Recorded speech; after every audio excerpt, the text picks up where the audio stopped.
तो कमीशन कम है, टिफिन में कमीशन कम है, चप्पल में कमीशन कम है, पुस्तक कॉपी में कमीशन कम है, वो मोबाइल सरहा मोबाइल काकरो कर बाँचे है नहीं बाँचे ना। और हमर मन की योजना गोबर बेचते 15 दिन में खाता पैसा, वर्मी कंपोस्ट बनाते 15 दिन में खाता, बेरोजगार भत्ता 1 महीना बटन दबाव कर खाता में पैसा, भूमि श्रमिक 3 महीना कर खाता में पैसा, लघु उपज संग्राहक ओकर खाता में पैसा, किसान मन के हर 3 महीना में ओकर खाता में पैसा। पेटी बटन दबाता और जो हितग्राही है लाभार्थी है ओकर खाता में पैसा पहुंचा था। अब बटन दबाए बेरा आए फिर से 17 तारीख के बटन दबी कामे दबी, हाथ उठा बोला कामे दबी। हाँ वो गली में जाओ वोट मांगे पर जाता है ना, जनसंपर्क करे पर तो लड़का मन नारा लगाते एती ओती झंझा दे दनादन पंजा में देना। तो बहुत ज्यादा वो बात ना करते हुए मैं के कहना चाहता हूं, ये मन केवल लूटे काम करे। बिलासपुर के जनता ये बात के गवाह है कि बिलासपुर के साथ का छलावा करे। सबसे ज्यादा ट्रेन कहूं रद्द होए तो बिलासपुर में छत्तीसगढ़ में होए कि नहीं होए। यात्री मन पर ट्रेन नहीं है, कोयला ढुलाए बस जरूर हावे काकर पर है। हाँ ओकरे के पर हरे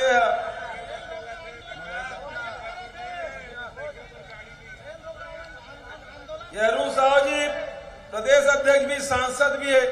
एक बार तो ट्रेन रद्द होते कर बयान तो दे देते, एक बार डीआरएम ले चिट्ठी लिख देती, एक बार रेल मंत्री कुछ बोल देती है। बंद चलत मेरी सामान शुरू करे। विलासा देवी के नाम से वो एयरपोर्ट ला रखें और वो जिन प्लेन चलत रही से तेनुल बंद कराए काम ही मन करे कि नहीं करे। अभी मैं आप मतलब जानकारी देना चाहता हूं, वो एयर स्ट्रिप की लंबाई बढ़ना चाहिए, वहां नाइट लैंडिंग की व्यवस्था होना चाहिए। एक बार हम जमीन के मांग करें, कोनो समय सेनल देगी से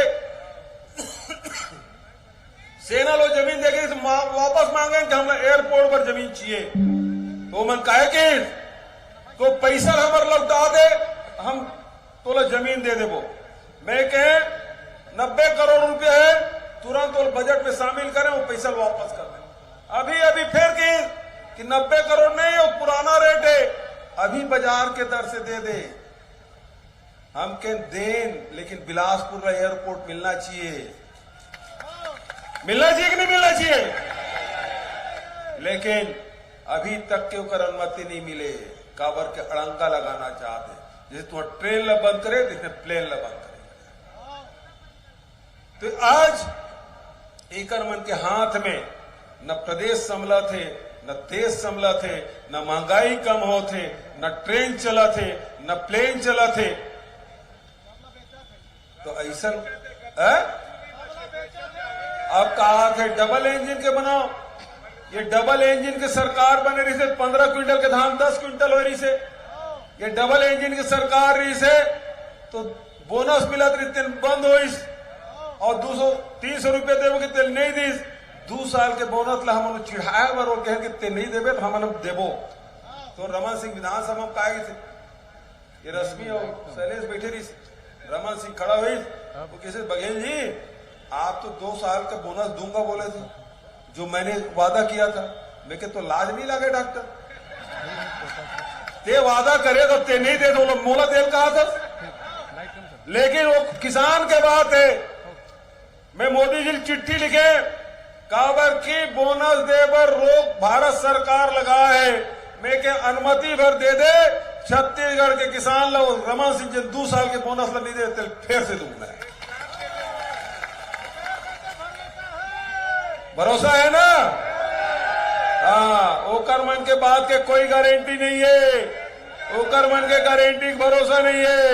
लेकिन जैन बात राहुल जी की, जैन बात प्रियंका जी की, वो बात वो गारंटी के भरोसा है, भरोसा है ना।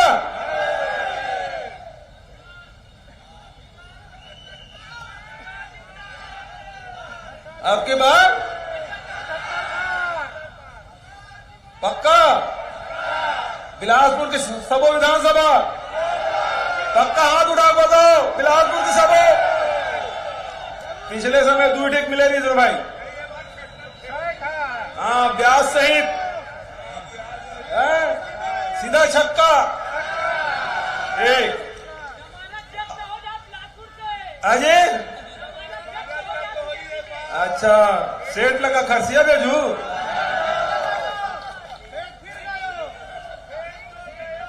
मैं बहुत देर तक नहीं रहना चाहूं।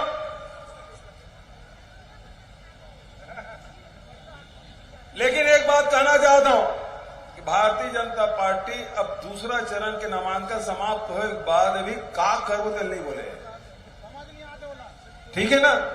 लेकिन हमार सरकार हम सत्ता मान होकर बावजूद भी ई बिलासपुर में राहुल जी आयरी से अब कहा कि जाति जनगणना कराओ के ना सरकार बनी जाति जनगणना कराओ। दूसरा बात राहुल जी यहां 7.5 लाख परिवार के आवास के पहली किस्त जारी करी और प्रियंका जी कांकेर में केस के 17.5 लाख गरीब मतलब आवाज दे के काम करवो। केंद्र सरकार अपन हिस्सा दे या मत दे, लेकिन कांग्रेस की सरकार गरीब के सरकार ये आवाज बना के रही। कांग्रेस पार्टी जिंदाबाद जिंदाबाद जिंदाबाद। तीसरा अभी आज 30 तारीख के कल इंदिरा जी के शहादत दिवस, जिन देश के खातिर अपन सब कुछ त्याग देरी से और बाद 1 तारीख आई, 1 तारीख राज्य स्थापना दिवस भी है और साथ साथ धान खरीदी भी शुरू हुई, 20 क्विंटल खरीदी हुई और ओकरे साथ मैं यूं घोषणा करें कि ये साल भी की तरह किसान के कर्जा माफ होना चाहिए कि नहीं होना चाहिए। अब भाजपा वाला मन के पेट में पीड़ा हो कर्जा कावर माफ करा था तो मैं तोला नहीं मांगा था मैं। और ते हम उद्योगपति मन के 14.5 लाख करोड़ रुपए माफ कर दे तो हम तो कहीं नहीं कहे। और मैं किसान की कर्जा माफ करा था कांग्रेस सरकार करे तो तुम्हारा तकलीफ होते।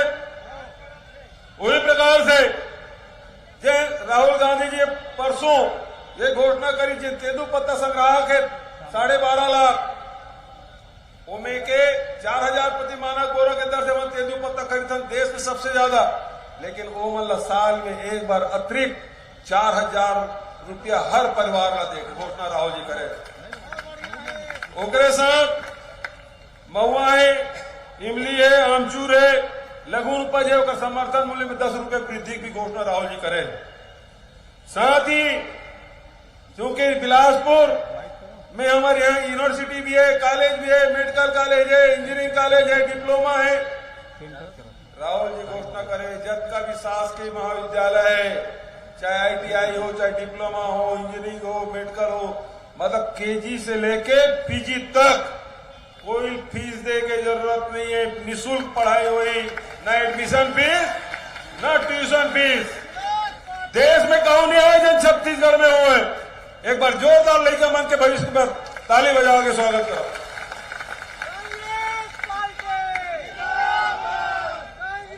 डॉक्टर खूबचंद बघेल स्वास्थ्य योजना 5 लाख तक के होदरी से वो बढ़ा के 10 लाख रुपया कर देंगे, ठीक है। और भूमिहीन श्रमिक न्याय है, कल राहुल जी घोषणा करी 7,000 रुपये मिला थे, वो 10,000 रुपया कर देंगे। तो अब आप मन के मैं अब के पूछना चाहता हूं, कांग्रेस घोषणा करे तेरे ऊपर भरोसा है कि नहीं है? भरोसा है? कहा कि 5 साल तुम्हारे संकट में, सुख में, दुख में हर समय खड़े रही और हर वादा निभाए।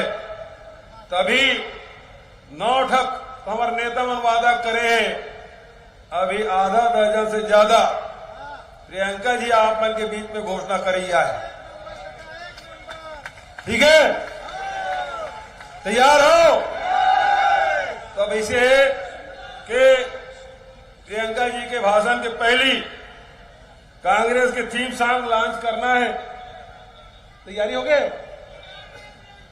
तो थीम सॉन्ग शुरू किया जाए। समृद्ध नवा छत्तीसगढ़ का परचम हम तुम लहराएंगे।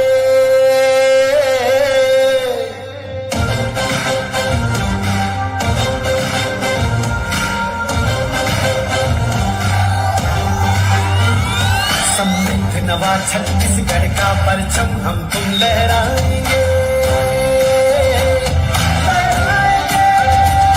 और छत्तीसगढ़ याद हो चुके हैं, फिर से कांग्रेस लाएंगे। आओ फिर से कांग्रेस लाएंगे।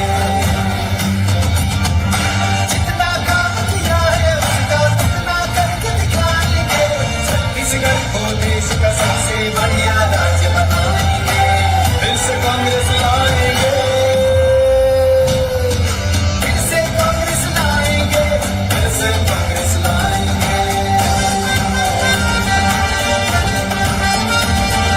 जीर्णोद्धार हुआ स्कूलों का जो बन के वो खोल रहे। आत्मानंद स्कूलों में अब बच्चे इंग्लिश बोल रहे। मेडिकल के कॉलेज खोले हम डॉक्टर बन पाएंगे। नीट जेईई के जैसे मुफ्त में कोचिंग पाएंगे। हाँ मुफ्त में कोचिंग पाएंगे। छत्तीसगढ़ या ठान लिए हैं, फिर से कांग्रेस लाएंगे। फिर से कांग्रेस लाएंगे।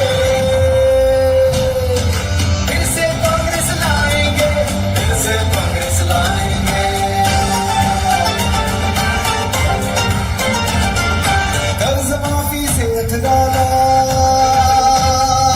किसानों में खुशियां छाई। 20 क्विंटल धान खरीदी से उम्मीदें लहराई। सरकार बनेगी धान की कीमत और भी ज्यादा पाएंगे। छत्तीसगढ़ या ठान लिए हैं, फिर से कांग्रेस लाएंगे। फिर से कांग्रेस लाएंगे। फिर से कांग्रेस लाएंगे। फिर से कांग्रेस लाएंगे।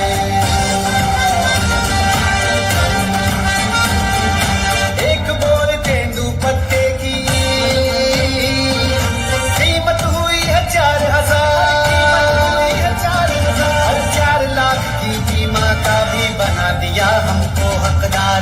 बेच बनोपज जीवन को हम और खुशहाल बनाएंगे। छत्तीसगढ़ या ठान लिए हैं, फिर से कांग्रेस लाएंगे। फिर से कांग्रेस लाएंगे। फिर से कांग्रेस लाएंगे। फिर से कांग्रेस लाएंगे। धनवंतरी में है सस्ती दवा। क्लीनिक लगता है हर हाट बाजार। स्वास्थ्य सुरक्षा देकर जीवन का मजबूत किया आधार। और भी लोगों से नकदी को 25 लाख मिल जाएंगे। छत्तीसगढ़ या ठान लिए हैं, फिर से कांग्रेस लाएंगे। फिर से कांग्रेस लाएंगे। फिर से कांग्रेस लाएंगे। फिर से कांग्रेस लाएंगे। हम कांग्रेस को इस बार भी पूरे बहुमत से जिताएंगे। छत्तीसगढ़ को देश का सबसे बढ़िया राज्य बनाएंगे। छत्तीसगढ़ को देश का सबसे बढ़िया राज्य बनाएंगे। भरोसा बरकरार, फिर से कांग्रेस सरकार। कैसे लगे? बढ़िया है। तो प्रियंका जी बुलाओ, तो जोरदार ताली बजाओ। कांग्रेस पार्टी, नारा भी लगना चाहिए, ताली भी बजना चाहिए। कांग्रेस पार्टी। मल्लिकार्जुन खड़गे, सोनिया गांधी, राहुल गांधी। ताली बजते रहना चाहिए जब तक प्रियंका जी नहीं आ जाए। प्रियंका गांधी जिंदाबाद। प्रियंका गांधी जिंदाबाद। प्रियंका गांधी जिंदाबाद। नमस्कार सब भैया बहनी दीदी दाई मल्ला जौहार। आदरणीय श्री भूपेश बघेल जी, श्री चरणदास महंत जी, श्री अटल श्रीवास्तव जी, श्रीमती रश्मि आशीष सिंह जी, श्री शैलेश पांडे जी, विजय केसरवानी जी, सियाराम कौशिक जी, दिलीप लहरिया जी, श्री राम शरण यादव जी, श्री राजेश तिवारी जी, श्री अरुण सिंह चौहान जी, श्री विजय पांडे जी, श्री प्रमोद नायक जी, आप सबका भी इस सभा में बहुत बहुत स्वागत। कांग्रेस के सभी नेता पदाधिकारीगण, आप सबका भी बहुत बहुत स्वागत। आज यहाँ आकर बहुत खुशी हो रही है। बिलासपुर पहली बार आई हूँ। एक बार मेरे साथ माँ महामाया देवी जी की जय बोलिए। माँ महामाया देवी जी की जय। अरपा मैया की, छत्तीसगढ़ महतारी की, वीरांगना विलासा देवी केवट जी की धरती है। गुरु घासीदास जी और माखनलाल चतुर्वेदी जी को भी इस धरती पर आकर मैं प्रणाम करती हूँ। अपना भाषण शुरू करने से पहले बघेल जी ने मुझे कहा है कि कुछ घोषणाएं हैं, नई घोषणाएं हैं, उनके बारे में मैं आपको बता देती हूँ। छत्तीसगढ़ की माताओं बहनों के लिए महतारी न्याय योजना लागू कर रहे हैं। इसमें प्रति सिलेंडर के रिफिल करने के लिए, मतलब जब आप फिर से भरने के लिए ले जाएंगे सिलेंडर को, तो आपको 500 रुपए की सब्सिडी मिलेगी। घर की महिला के बैंक के खाते में सरकार द्वारा सीधे डाले जाएंगे ये पैसे। कांग्रेस सरकार बनते ही प्रदेश के तकरीबन 50,63,000 उपभोक्ताओं में से 42 लाख उपभोक्ताओं को, जिनकी मासिक खपत 200 यूनिट बिजली से कम है, उनका बिजली बिल पूरा माफ होगा। बाकी 7,63,000 उपभोक्ताओं को 200 यूनिट तक बिजली मुफ्त मिलेगी। महिलाओं द्वारा संचालित स्वयं सहायता समूह के कर्ज को माफ किया जाएगा और महिलाओं द्वारा सक्षम योजना अंतर्गत लिए गए ऋण को भी माफ किया जाएगा। 700 नए ग्रामीण औद्योगिक पार्क बनाए जाएंगे। आज तक 300 है, 700 नए बनाए जाएंगे ताकि इनकी कुल संख्या 1000 हो जाएगी। राज्य के सभी 6000 सरकारी हायर सेकेंडरी और हाई स्कूल को स्वामी आत्मानंद इंग्लिश और हिंदी मीडियम स्कूलों में अपग्रेड किया जाएगा। सड़क दुर्घटना और अन्य आकस्मिक दुर्घटनाओं में छत्तीसगढ़ निवासियों को निःशुल्क स्वास्थ्य सुविधा मिलेगी। परिवहन व्यवसाय से जुड़े 6000 से अधिक वाहन मालिकों के 2018 तक से 726 करोड़ राशि के बकाया मोटरयान टैक्स ब्याज के कर्ज की माफी हो जाएगी। सरकार बनते ही किसानों से तिवरा को भी एमएसपी में खरीदा जाएगा।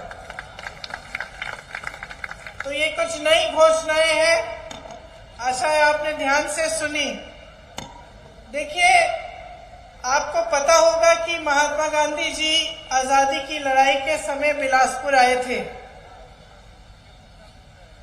ये लड़ाई सिर्फ महात्मा गांधी जी जैसे महापुरुष और छत्तीसगढ़ के बहुत महापुरुषों ने नहीं लड़ी, इनके साथ पूरी जनता ने ये लड़ाई लड़ी।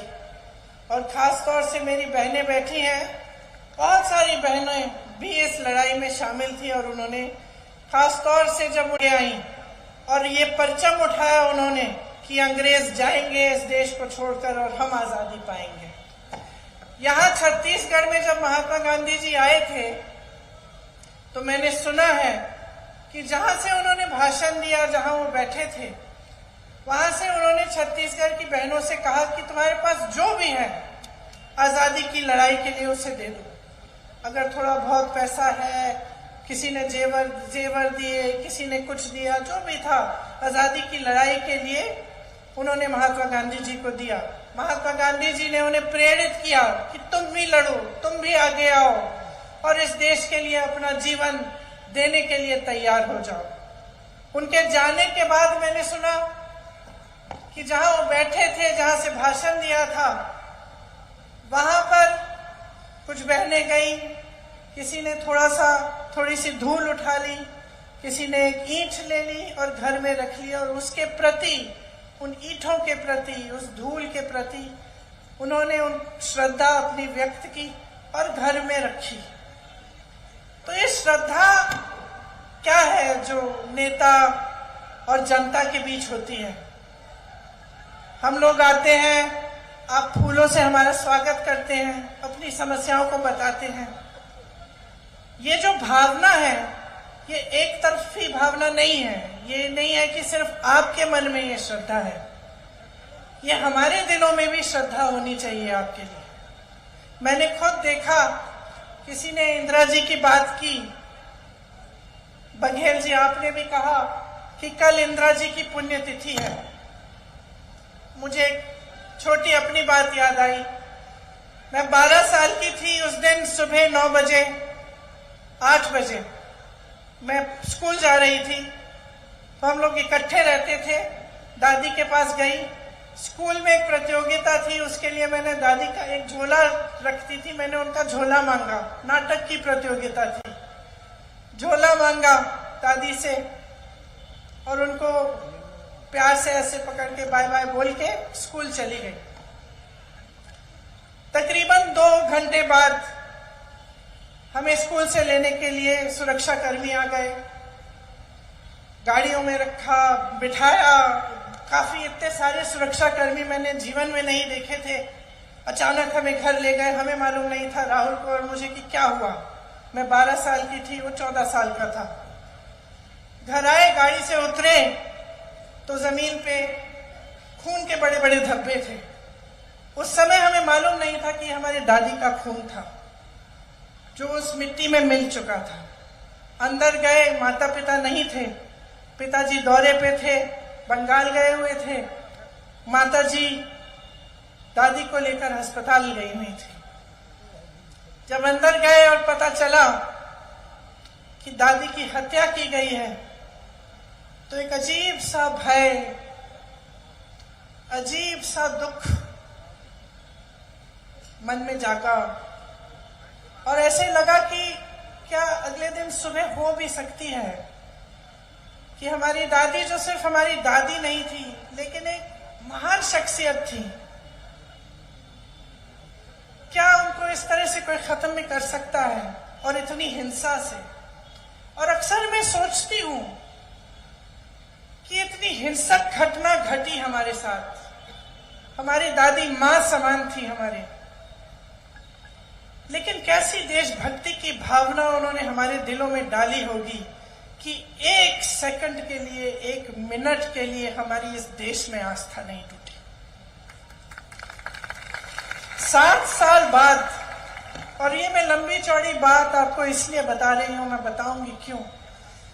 7 साल बाद, मैं 19 साल की थी, इसी तरह की घटना मेरे पिता के साथ घटती है और मैं अपने पिता का छलनी शरीर, खून से लथपथ शरीर घर लाती हूं। फिर भी मेरी इस देश में आस्था नहीं टूटती, फिर भी देशभक्ति कम नहीं होती, बढ़ती चली जाती है। कैसी भावना होगी उन लोगों के दिल में कि हम बच्चों में उन्होंने ऐसी देशभक्ति की भावना डाल दी कि तब से लेकर अब तक ये टूट नहीं पाई। मैं इसलिए ये सारी बातें कह रही हूं क्योंकि जब हम अपनी बीती हुई पीढ़ियों की बात करते हैं, जब हम इंदिरा जी की बात करते हैं, नेहरू जी की बात करते हैं, राजीव जी की बात करते हैं, तो हमारी आलोचना करने वाले एकदम से परिवारवाद की बात उठाते हैं। मैं आपसे ये कहना चाहती हूं कि ये परिवारवाद नहीं है, ये देश के प्रति एक भक्ति है जो टूट नहीं पा रही है।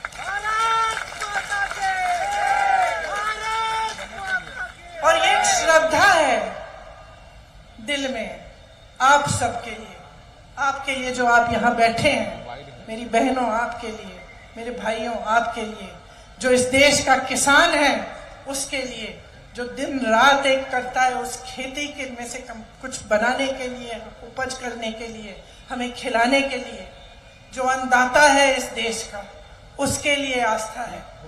जिसका बेटा जवान बनके सेना पे तैनात होता है हमारे लिए, जो मेरी दादी की तरह, मेरे पिताजी की तरह इस देश के लिए अपनी जान देने के लिए तैयार होता है, उसके प्रति आस्था है। और ये कुछ भी कह ले, कुछ भी कर ले, ये आस्था कभी नहीं तोड़ पाएंगे, ये देशभक्ति कभी नहीं तोड़ पाएंगे। और आज चुनाव के मंच पर ये बातें इसलिए कर रही हूं क्योंकि मैं चाहती हूं कि आप समझें कि आज ये देश, आपका प्रदेश कहां पे खड़ा है, आपकी परिस्थितियां क्या हैं, देश की परिस्थितियां क्या हैं, क्या हो रहा है आपके आसपास। इन चीजों को जागरूकता से समझें और गहराई से इनके बारे में आप सोचिए। और जब आप वोट देते हैं, जब आप अपना समर्थन किसी एक राजनीतिक दल को देते हैं, तो अच्छी तरह से पहचानिए कि उस राजनीतिक दल का मकसद क्या है। क्या उनके नेताओं के दिलों में आपके लिए वही आस्था है कि नहीं? क्या देशभक्ति सचमुच है या सिर्फ कहने के लिए है, दिखाने के लिए है? कैसी घोषणाएं करते हैं, क्या घोषणाएं पूरी करते हैं कि नहीं करते हैं? क्या इनके प्रदेशों में जहां इनकी सरकारें चल रही हैं, जहां इन्होंने बड़ी बड़ी घोषणाएं की हैं, क्या ये घोषणाएं पूरी हो रही हैं कि नहीं? ये सब चीजें मैं चाहती हूं कि आप एकदम जागरूक हैं, क्योंकि इससे आपका भविष्य जुड़ा हुआ है। इससे यही देश, इसी देश का भविष्य जुड़ा हुआ है, जिसके प्रति सिर्फ मेरे दिल में नहीं लेकिन आपके दिलों में भी बहुत देशभक्ति है। तो मैं चाहती हूं कि आप समझें, आज छत्तीसगढ़ में जो सरकार है, भूपेश बघेल जी मुख्यमंत्री हैं, उन्होंने किस तरह से आपके प्रदेश को केंद्र की सरकार की कुनीतियों से बचाया है और आपको बचाया है। कोरोना आया, कोविड था, देश भर में यहां भी संकट थी। जहां अन्य प्रदेशों में मदद नहीं दी गई, यहां आपको उसका सामना करने के लिए सहायता मिली। किसान भाई हैं, मैंने आपकी बात की, आप अन्नदाता हो, आप ही के बेटे इस देश की सुरक्षा करते हैं। आज अगर छत्तीसगढ़ की सरकार ने आपको राहत नहीं दी होती तो बाकी देश के किसानों की तरह आप परेशानियों से घिरे होते, मुश्किलें बढ़ती चली जाती आपके लिए। महंगाई, पेट्रोल, डीजल, खाद सब महंगा हो गया है। जब आप अपने बच्चों के लिए मेहनत करते हैं, उनके भविष्य को मजबूत बनाने के लिए मेहनत करते हैं, तो आपको सरकार से सहायता मिलनी चाहिए। यही उम्मीद रखती है जनता आज सरकारों से कि देखिए, आप ज्यादा नहीं मांगते और मांगना चाहिए।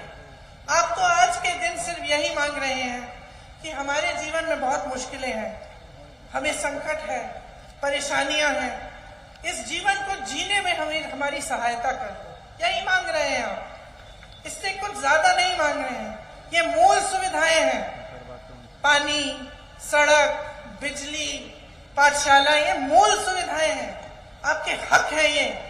फिर भी आप श्रद्धा पूर्वक यही मांगते हैं और कहते हैं चलिए ये दे दीजिए, हमें सुविधा मिल जाएगी, हमारे बच्चों को रोजगार दे दीजिए, हमें अपने पैरों पर खड़े होने के लिए एक मौका दीजिए।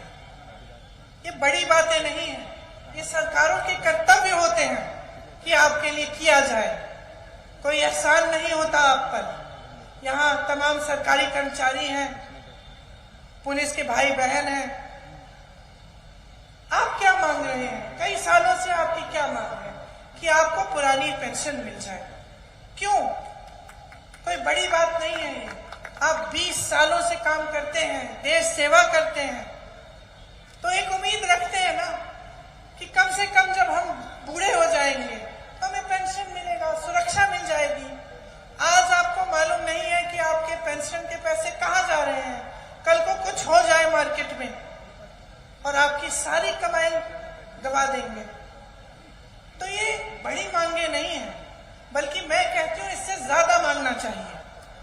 बहुत ज्यादा मांगना चाहिए। महिलाएं अपना हक मांगती हैं। 33% आपको पंचायतों में आरक्षण मिला, कांग्रेस की सरकार ने दिया। अब आप देखिए कि केंद्र सरकार की क्या ये नियत है कि आपको देंगे आरक्षण। बिल तो पास कर ली, लेकिन आप जब गहराई में जाएंगे तो आप देखेंगे कि ये जो बिल पास किया है ये तो 10 सालों के लिए लागू ही नहीं हो सकती। 10 सालों के लिए पब्लिसिटी बड़ी हो रही है, इवेंटबाजी बड़ी हो रही है। तो इसी तरह से मैं कहना चाहती हूं कि जो घोषणाएं हैं, जो आपके लिए योजनाएं सरकारें लाती हैं, जो नेता आपके मंच पे खड़े होकर आपको बताते हैं, इनकी सच्चाई को परखिए, अपना खुद का अनुभव देखिए। आंख मूंद के धर्म के आधार पर, जाति के आधार पर आप वोट दे देते हैं, तो आपने नेता को तो बिगाड़ दिया ना। वो तो जानता है उसे कुछ करने की जरूरत नहीं है। आपकी सड़क की मरम्मत नहीं हुई तो क्या हो गया, धर्म की बात कर लेगा, आपका वोट मिल जाएगा। आपको पानी नहीं मिल रहा है, महंगाई से राहत नहीं मिल रही है, तो क्या हो गया। उसको ये नहीं लगता कि उसकी जिम्मेदारी है करने की। वो तो सोचता है कि चलो चुनाव आएगा, 2-4 खोखली घोषणाएं कर देंगे, धर्म की बात उठा लेंगे, बड़ी बड़ी बातें करेंगे और वोट मिल जाएगा, हमारी नैया पार, हमारी सरकार बन जाएगी और 5 साल मौज ही मौज। तो ये बातें आप अच्छी तरह से समझ लीजिए कि आपका प्रदेश आज जहां पहुंचा है बड़ी मुश्किल से पहुंचा है और किसी की मेहनत से पहुंचा है। आपकी मेहनत से पहुंचा है, बघेल जी की मेहनत से पहुंचा है, कांग्रेस के तमाम कार्यकर्ताओं की मेहनत से पहुंचा है। आज अगर छत्तीसगढ़ की पहचान पूरे देश में है, क्या आप सोच सकते थे कि बस्तर की रागी और मिलेट जहां प्रोडक्शन यूनिट डाला वो आज दुनिया की बड़ी बड़ी दुकानों में बिक रहा है।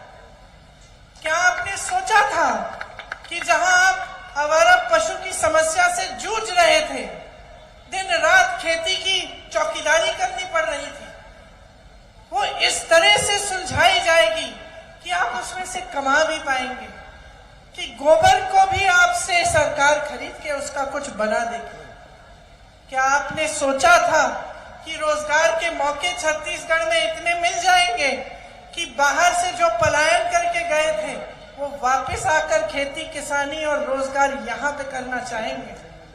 क्या आपने सोचा था कि आपको एक ऐसी सरकार मिलेगी जो आपकी हर छोटी छोटी समस्या को पहचान कर उसको सुलझाने की कोशिश करेगी?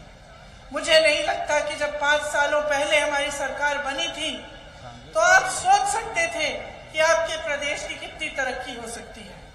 लेकिन आज ये सोच नहीं, ये आपका अनुभव है। आपने देख लिया है कि किस तरह से आपकी सरकार ने आपके लिए काम किया। मैं आज खैरागढ़ से आई हूं। वहां के सुप्रसिद्ध कवि थे मुक्तिबोध जी, आपको नाम मालूम है? मुक्तिबोध जी कहते थे, अक्सर पूछते थे कि पार्टनर तुम्हारी पॉलिटिक्स क्या है। शायद आपने सुना होगा। और मैं यही पूछने के लिए आज यहां खड़ी हूं कि पार्टनर आपकी पॉलिटिक्स क्या है? आप कैसी राजनीति चाहते हैं इस देश में? आप क्या ऐसी पॉलिटिक्स, ऐसी राजनीति चाहते हैं जो सिर्फ आपका ध्यान भटकाने में व्यस्त रहे? कि आप एक ऐसी पॉलिटिक्स चाहते हैं जो आपके लिए काम करे, काम करके दिखाए, जिसका मुख्यमंत्री यहां आके खड़ा होके दावे से कह सकता है मैं अगला चुनाव जीतूंगा क्योंकि मैंने काम किया है और मैं ये काम जारी रखूंगा? तो आप चुनिए कि आपको किस तरह की राजनीति, किस तरह की सरकार चाहिए। धरातल पे काम दिखना चाहिए। बड़े बड़े इवेंट्स, बड़ी पब्लिसिटी की राजनीति नहीं चलनी चाहिए। देख लीजिए, अच्छा लगता है, ठीक है, आपको लगता है कि बड़ी बड़ी मीडियाबाजी हो रही है, ठीक है, देख लीजिए, लेकिन समझ लीजिए इसको, खोखली बातें कौन कर रहा है। मध्य प्रदेश में 18 सालों से भाजपा की सरकार है। 18 सालों से इनको ये बात नहीं सूझी कि बहनों को थोड़ी बहुत राहत हर महीने देनी चाहिए। 18 साल से नहीं सूझी। 2 महीने पहले लाडली योजना निकल गई। लाडली योजना के तहत अब धड़ाधड़ पैसे दिए जा रहे हैं महिलाओं को। तो भाई 18 साल के लिए क्यों नहीं दिए? 18 सालों से सरकार है, आपको मालूम है 3 सालों में 21 रोजगार दिए इन्होंने। 21 रोजगार। शर्म आनी चाहिए आपके सामने, अपना मुंह दिखाना है इनको। ये मोदी जी आपको कह के गए थे कि नहीं कि करोड़ों रोजगार बनाएंगे, कहीं कहां गए वो रोजगार? कहां से मिलते हैं? यहाँ तमाम नौजवान खड़े हैं, कहां भाई केंद्र से तुम्हें रोजगार मिला? ये तो आपकी खुशकिस्मती है कि आपके प्रदेश में ऐसी सरकार है जो अभी भी आपको रोजगार दे रही है, वरना इनकी नीतियों से अगर आपका प्रदेश चलता 5 सालों में तो साथ में देखिए मध्य प्रदेश में क्या हो रहा है। महिलाओं के साथ सबसे ज्यादा अत्याचार, 17 बलात्कार एक दिन में, यहां से वहां तक जाने की सुरक्षा नहीं, और कहते हैं कि लाडली योजना निकालेंगे। तो समझ लीजिए कि काम करने के लिए ना, जैसे आपकी सही नियत होनी चाहिए। आप काम कर रहे हैं खेती में, अगर आप चाहें तो आप भी बैठ सकते हैं, बैठ जाइए, कुछ नहीं करिए, उपज नहीं आएगी, कुछ नहीं होगा, आप भुगतेंगे। अगर आप चाहते हैं कि अच्छी तरह से आप काम करेंगे और अच्छी उपज आएगी और अच्छी तरह से सारी खेती हो जाए, वो तो उपज आ सकती है। मान लो परिवार में 2 बेटे हैं, एक की नियत ऐसे ही है और एक की अच्छी नियत है। पिताजी दोनों को कुछ दे देते हैं कि लो, ये लो थोड़े से पैसे, अब इसका कुछ बनाओ तुम। जिसकी नियत खराब है वो जाके जुआ खेलेगा, इधर उधर कुछ पी लेगा, छोड़ देगा, पैसे गवा देगा। जिसकी नियत अच्छी है वो कुछ कमा के लाएगा, नौकरी ढूंढने की कोशिश करेगा, शायद खेती में जाके खेती कर ले। तो नियत एक बहुत बड़ी चीज होती है। आप जब बच्चों के लिए रिश्ता तय करने जाते हैं तो सबसे पहले क्या देखते हैं कि भाई वो दूसरा परिवार है, उसकी नियत क्या है, लड़का कैसा है, उसका स्वभाव क्या है, झूठ बोलने वाला है, सच बोलने वाला है। सबसे पहले तो यही देखते हैं। इसी तरह से आप नेताओं से पूछो ना, नेताओं को क्यों छोड़ देते हैं? नेताओं से पूछो नियत क्या है भाई तुम्हारी। यहां आके तुमने घोषणा की, कुछ किया नहीं, तो वापस आने की हिम्मत कैसे हो गई? आप क्यों नहीं पूछ रहे हो? जिम्मेदार बनाओ नेताओं को, हमें जिम्मेदार बनाओ। हम अपनी जिम्मेदारी समझ रहे हैं। अगर बघेल जी अपनी जिम्मेदारी नहीं समझते तो क्या ऐसी सरकार देते आपको जो दिन रात एक कर लेती आपके लिए ऐसी योजनाएं लाते जिससे आपको राहत मिले, आप आगे बढ़ पाए। बस्तर जैसी जगह जो हिंसा के लिए जानी जाती थी, आज देश भर में रागी, कोदा, ये सब इन चीजों के लिए जानी जाती है। आपकी संस्कृति जाने, विश्व का जो सबसे बड़ा वो सांस्कृतिक कार्यक्रम जो है आदिवासियों के लिए, कहाँ हो रहा है आज? छत्तीसगढ़ में हो रहा है। तो अगर नियत सही नहीं होती तो ये सब काम नहीं होता। तो सीधी सी बात करने आई हूं आपसे। देखिए, जब आप वोट डालने जाएंगे, जागरूक बन के डालो, जागरूक बन के डालो और अपनी परिस्थितियों को समझ के डालो, अपने ही अनुभव पे डालो। मैं कह रही हूं इसलिए मत डालो, बघेल जी कह रहे हैं इसलिए मत डालो, कोई और नेता किसी और पार्टी का आके कह रहा है इसलिए मत डालो। अपने अनुभव को देखो, मिला है कि नहीं मिला है, तरक्की हुई है कि नहीं हुई है, किस तरह से आपका गांव आगे बढ़ा है, आपका देश क्या आगे बढ़ रहा है कि पीछे चले जा रहा है। जो नेता सामने आ रहा है वो आपको आगे बढ़ाने की बात, विकास की बात, रोजगार की बात, महंगाई घटाने की बात कर रहा है या धर्म की बात कर रहा है, आपको एक दूसरे से लड़ाने के लिए। जागरूक बनो, जागरूक बनोगे तो तुम्हारा भविष्य कोई बिगाड़ नहीं पाएगा। सबसे बड़ी देशभक्ति यही है बहनों और भाइयों, इससे बड़ी कोई देशभक्ति नहीं है कि ये जो वोट है तुम्हारा, ध्यान से सोच समझ के जागरूक बन के तुम डालो और ऐसी पार्टियों को बढ़ाना बंद कर दो जो आपका ध्यान हटा देती हैं। आपका ध्यान अर्जुन के ध्यान की तरह होना चाहिए, एकदम केंद्रित। जैसे अर्जुन ने मछली की आंख से अपना ध्यान नहीं हटाया, अपने भविष्य से अपना ध्यान मत हटाओ। पूरी काबिलियत है, कांग्रेस पार्टी में पूरी काबिलियत है आपके भविष्य को मजबूत बनाने की, पूरी काबिलियत है, इच्छा है, नियत है, ताकत है, और हम करके दिखाएंगे। और हमने यहाँ पे छत्तीसगढ़ में अपनी ताकत और अपनी नियत दिखाई है आपको। आप चाहे किसी भी वर्ग को ले लीजिए, ओबीसी वर्ग को लीजिए, देखते हैं भाजपा क्या कहती है। कई सालों से कह रही है कि हम ओबीसी वर्ग को आगे बढ़ाना चाहते हैं। अब कांग्रेस ने ये मांग उठाई कि भाई जातिगत जनगणना करो, गिनो कि ओबीसी वर्ग के कितने लोग हैं, एससी के कितने हैं, एसटी के कितने हैं, गिनो, तभी तो तुम मदद कर पाओगे। अगर पता ही नहीं है तो मदद कैसे कर पाओगे। जैसे ही हमने ये मांग उठाई, बहाने शुरू, बोलती बंद। क्यों? अगर नियत सही होती तो मुंह क्यों बंद हो गया जब हमने ये बात उठाई। और ये जातिगत जनगणना है क्या, और किससे फायदा होगा, इससे कैसे फायदा होगा?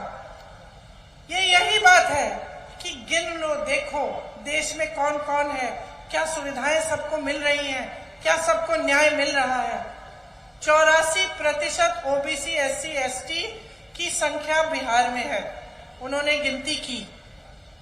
और अगर आप देश के बड़े बड़े मीडिया घर देखोगे, देश की बड़ी बड़ी संस्थाएं देखोगे, देश के सबसे जो बड़े सचिव हैं उनको देखोगे, विश्वविद्यालय के जो चांसलर्स हैं उनको देखोगे, तो क्या आपको ये दिख रहा है कि ये 84% जो संख्या है हमारी आबादी की, उनको न्याय मिल रहा है इन पदों पर?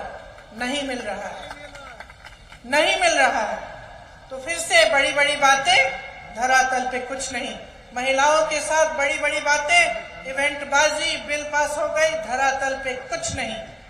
मध्य प्रदेश में भाजपा की सरकार ने, सुन लीजिए, 22,000 घोषणाएं की हैं, 22,000 घोषणाएं की हैं। उनको खुद ही याद नहीं होगा कि क्या घोषणाएं हैं ये 22,000, क्योंकि शुरू से याद रखना ही नहीं था, नियत ही नहीं थी। बस यही था जो अभी कर रहे हैं। लाडली बहना दो महीने पहले घोषणा कर दी, 2 महीने बाद अगर जीत जाते तो भूल जाते। तो अब ये सब परिस्थितियां जो है, नेताओं का तो नुकसान नहीं हो रहा है, सब अच्छे खासे हैं, सबको अच्छी, बच्चों को अच्छी शिक्षा मिल रही है, सबके अच्छे अच्छे बड़े बड़े महल हैं। मोदी जी ने तो देश की संपत्ति अपने बड़े बड़े उद्योगपति मित्रों को सौंप दी है, जहां से आपको रोजगार मिलता था। बड़े बड़े जो पीएसयू थे, बीएचईएल, एचएएल, सौंप दी, कोड़ियों के दाम में बेच दी, जो नहीं बेची वो दे ही दी। वो बड़े बड़े उद्योगपति, उनके इतने बड़े महल हैं कि भगवान जाने क्या करते हैं इतने बड़े महल में 2-4 लोग रहकर। उनके बच्चे फूल रहे हैं, फल रहे हैं, और संपत्ति आपकी है। यहां क्या काम हो रहा है छत्तीसगढ़ में? आपकी संपत्ति वापस आपके जेब में जा रही है। ऐसी योजनाएं बना रहे हैं जिससे आपकी संपत्ति वापस जाए।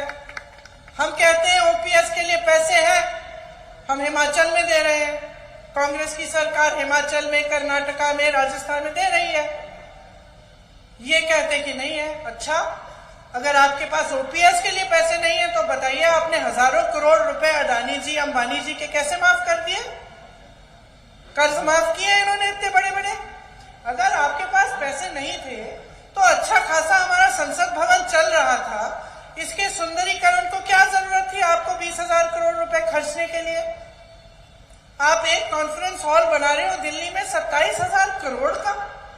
मोदी जी का हवाई जहाज जिसमें वो पूरे देश का दौरा लगा आए हैं, 8,000 करोड़ का है। 2 खरीदे हैं, 16,000 करोड़ के 2 हवाई जहाज। एक इंसान, हमारे प्रधानमंत्री, उसमें पूरे दुनिया का दौरा कर रहे हैं। यहाँ किसान रोता है, किसान संघर्ष करता है, किसान सड़कों पे उतरता है, उनके पास टाइम नहीं है आपसे बात करने के लिए। और जो काले कानून जिसके लिए किसानों ने संघर्ष किया, उनको कब हटाया जाता है ये भी समझ लीजिए। चुनाव से 2 महीने पहले, चुनाव तक किसान मर जाए, आपके मंत्री के बच्चे उनको कुचल कुचल दें जीपों के नीचे, कुछ भी हो जाए आप कुछ नहीं करेंगे, आप किसी के से बात तक नहीं करेंगे। चुनाव आने लगा, लोग कानून वापस। तो ये राजनीति जो है ना बहुत ज्यादा नुकसानदायक है, बहुत ज्यादा नकारात्मक है इस देश के लिए। और आज यहां खड़े हुए इंदिरा जी की पुण्यतिथि के एक दिन पहले मैं आपको कहना चाहती हूं कि जिन देशभक्तों ने इस देश के लिए अपना खून बहाया है उसे व्यर्थ मत कीजिए। आपके पूर्वजों ने आजादी की लड़ाई लड़ी, सिर्फ मेरी दादी या मेरे पूर्वज नहीं थे। आपने सुना छत्तीसगढ़ की, यहाँ की, बिलासपुर की महिलाओं ने अपने जेवर दिए गांधी जी को कि लो लड़ो, हम लड़ेंगे तुम्हारे साथ। तो एक बहुत बड़ी चीज है ये वोट, बहुत बड़ी जिम्मेदारी है। इसको आप एकदम सोच समझ के डालें। ये आपकी देशभक्ति का मौका है। अब अपनी देशभक्ति दिखाओ, ऐसी राजनीति को नकारो जो आपको तोड़कर, आपको गरीब रखकर खुद सफल हो रही है। जब आपको रोजगार नहीं मिलता, जब आपके नौजवान बच्चे रंज से भरे हुए, गुस्से से भरे हुए कि हमने पढ़ाई लिखाई की, हमने भर्ती के इम्तिहान दिए, अभी भी नौकरी नहीं मिली है, गुस्सा होता है अंदर। मेरे भी नौजवान बच्चे हैं, समझती हूं मैं कि नौजवानों की कैसे सोचते हैं नौजवान। इतना संघर्ष करते हो आप उनको पढ़ाने लिखाने के लिए, इतना संघर्ष करते हैं वो पढ़ने के लिए, भर्ती की परीक्षा दे देकर थक जाते हैं। कभी घोटाला होता है, कभी कुछ होता है, लेकिन रोजगार नहीं मिलता। कौन फायदा उठा रहा है इससे? कभी सोचा है आपने? आपका तो फायदा नहीं हो रहा है। जो नौजवान बेरोजगार घूम रहा है उसी में गुस्सा होता है, उस गुस्से का फायदा उठाया जाता है। जब धर्म की बातें होती हैं, लड़ाने की बातें होती हैं, उस गुस्से का फायदा उठाया जाता है। उसी नौजवान का इस्तेमाल होता है गलत तरह की राजनीति के लिए। तो अब आपके हाथों में है ये सब बातें। अगर आपको एक अच्छी राजनीति चाहिए जो आपकी भलाई के लिए काम करे, तो आप सोच समझ के अपना वोट डालो। और मैं जानती हूं कि सोच समझ के वोट डालोगे तो सिर्फ कांग्रेस को ही वोट जाएगा आपका, क्योंकि आपको 5 सालों में कांग्रेस की सरकार ने करके दिखाया है। तो आप अपने अनुभव पे जाओ, जो बातें मैंने आज करी हैं उनको ध्यान से सोचो उनके बारे में, और जब वोट डालने जाओगे तो 5 साल और इस सरकार को लाओ जो इस तरह की स्कीम, इस तरह की योजनाएं ला रही है जिससे आप सक्षम बन रहे हो, आप अपने पैरों पे खड़े हो रहे हो। आप सबने बहुत ध्यान से मेरी बातें सुनी, हो सकता है मैंने एक आध बात छोड़ भी दी होगी, उसके लिए माफी चाहती हूँ। बहुत बहुत धन्यवाद। जय हिंद।